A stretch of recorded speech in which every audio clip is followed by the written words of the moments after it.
There are a lot of things that we do as judges that are difficult, but there is nothing more difficult than sentencing. We try to do it professionally, diligently. We try to take into account everything about the defendant that we know and can learn about, as well as what the society expects from us. And as I said, it's extremely difficult. There is nothing about this case that is normal. There is nothing about this case that is a rational, sensible set of events.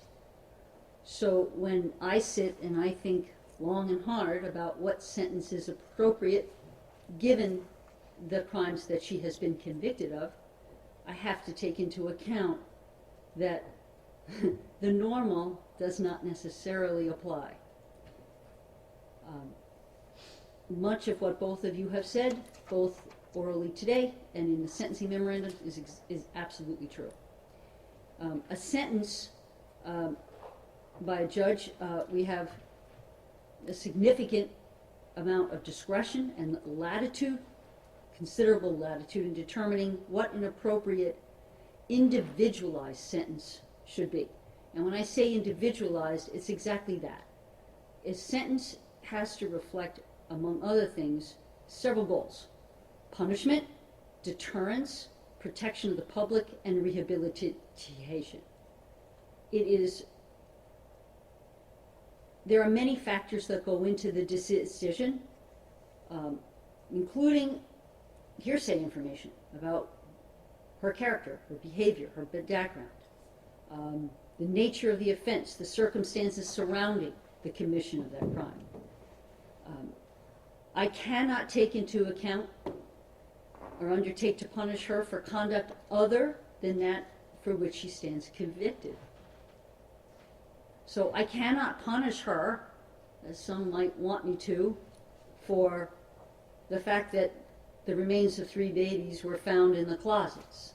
That she's not convicted of anything to do with that, and I cannot punish her for that. So in considering this, I have taken into consideration, first of all, the guidelines, which I found somewhat inappropriate in this case. And specifically, in looking at the guidelines under 265.13J, are rather confusing statute, and it's just as confusing in the guidelines. I found there to be an anomaly in the guidelines. If you look at what the guidelines suggest, they suggest that that should be a level 7 offense. Well, that makes no sense to me. I think that might apply for paragraph 2, which has a 15-year maximum sentence, but it does not make any sense for paragraphs 1, 3, and 4. And so I did not consider this to be a level 7 offense for the purposes of the guidelines. Much more appropriate is somewhere for a level 4, a level 5, perhaps a level 6. But I was somewhere in the level 5s when I considered that. I have taken into account the nature and circumstances of the offense. And I say the nature and circumstances, I mean the total circumstances of this case. I have taken into serious consideration, and it's weighed heavily on my mind, her mental state at the time that the offense occurred.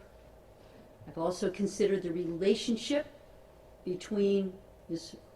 Murray and the fact that these were her kids.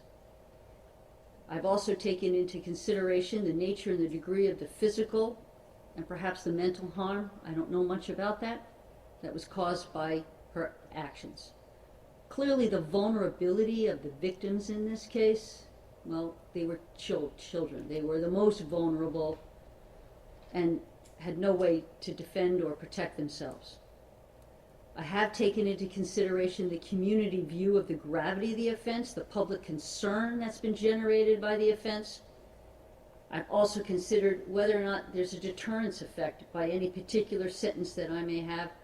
I don't think so. Whatever sentence I give, I don't think is necessarily going to act as a deterrence to somebody under these set of conditions, because I don't know that there are any such set of conditions like these. I'm sure there might be, but I don't know of any. So I tried to fashion a sentence that takes into consideration all of that, and also I also have taken into consideration is it's no question, no matter what sentence I impose, that Miss Murray is going to have to join our society again. And what conditions do I impose, or do I impose that, number one, meet the criteria of sentencing that I need to meet, and also are helpful to her and help her to integrate back into our community and live a life that she has to live, with all, and make it so that she succeeds at that. I think I have come up with something that I'm hoping will work, but that's of course up to her. All right, Mr. LaFay.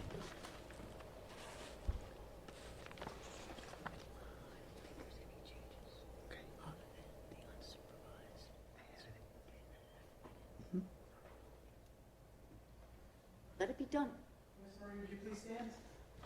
In consideration of the offenses to which you stand convicted on indictment 14-1393, count 3, the court orders you be punished by confinement to the Mass Correctional Institute at Cedar Junction for not more than 5 years, not less than 4 years. With respect to count 7, court orders you be punished by confinement to the Mass Correctional Institute at Cedar Junction for not more than 3 years, not less than 2 years, to run on and after your release from count 3. You'll be given credit in the amount of 1,765 days, and you're notified of your right to appeal that portion of this sentence to the appellate division of this court within 10 days of its imposition. With respects to counts 4 and 8, the court orders you be placed on probation for a term of 5 years to run from and after your release from sentence and concurrent with each other.